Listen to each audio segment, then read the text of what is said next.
Well, good day, everybody. Here we're reading through 1 Samuel chapter 15, 16, 17. Just flying through Samuel, aren't we? Um,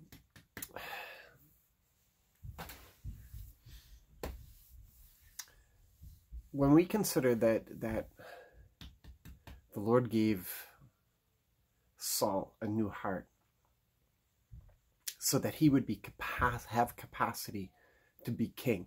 Because, see, the Lord had planned for Israel to have a king. But it wasn't time yet. It was... but the people were wanting a king now, and they were rushing God on his time, and God gave them what they wanted. He let them have it, as much as Samuel had tried to dissuade. He said, "Yeah, let them have it." And so what he ended up doing, there was no heart prepared. He changed. He gave Saul a new heart. It was a difference between Saul and David. He looked at David and he loved David because of David's heart. But with Saul, he had to change. He had to give him a new heart, to give him the capacity to be the king that he needed to be. But capacity only speaks of our potential, and the Lord is not responsible for our potential. Can I tell you that? He is not responsible for our potential. We are responsible for our potential. He makes us capable so that we have the potential, but only we can decide whether we're going to step into that potential or not. And so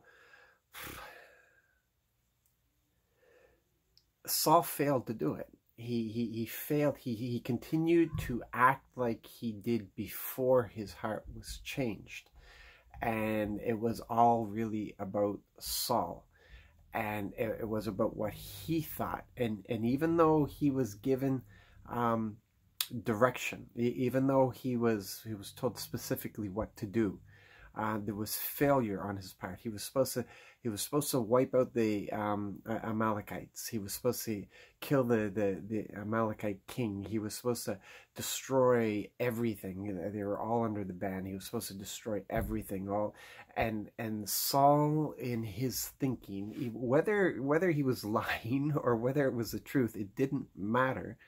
He said that they kept all the good stuff to be a sacrifice, but the whole thing was a sacrifice. That's what a ban was. The whole thing was offered up as a sacrifice. Nobody keeps anything when it's under the ban in the Old Testament, and everything's considered a sacrifice. But he wanted to do it his way, and even though it might sound good, it was in direct opposition to the instruction that had been given to him.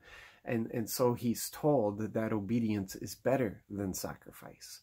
His obedience is better than sacrifice. So he didn't step into his potential. He didn't do anything towards his potential at all. And that was the difference between him and David. David had a heart that was prepared out in the pasture looking after the sheep.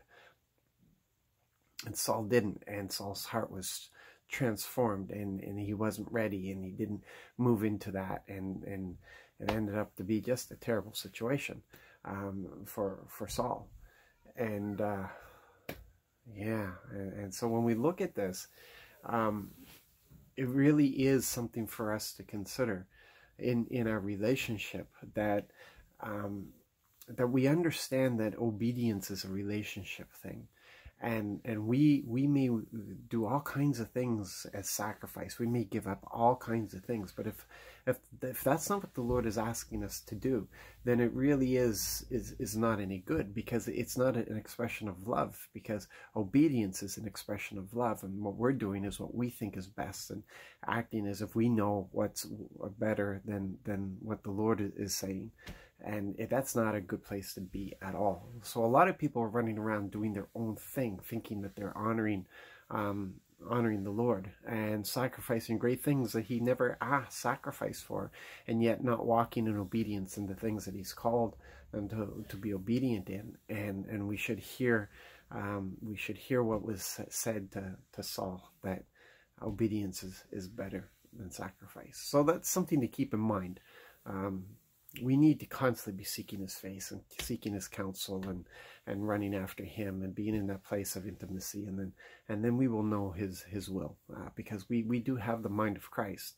It's just that we have to act as the children. So have a blessed day, my friends.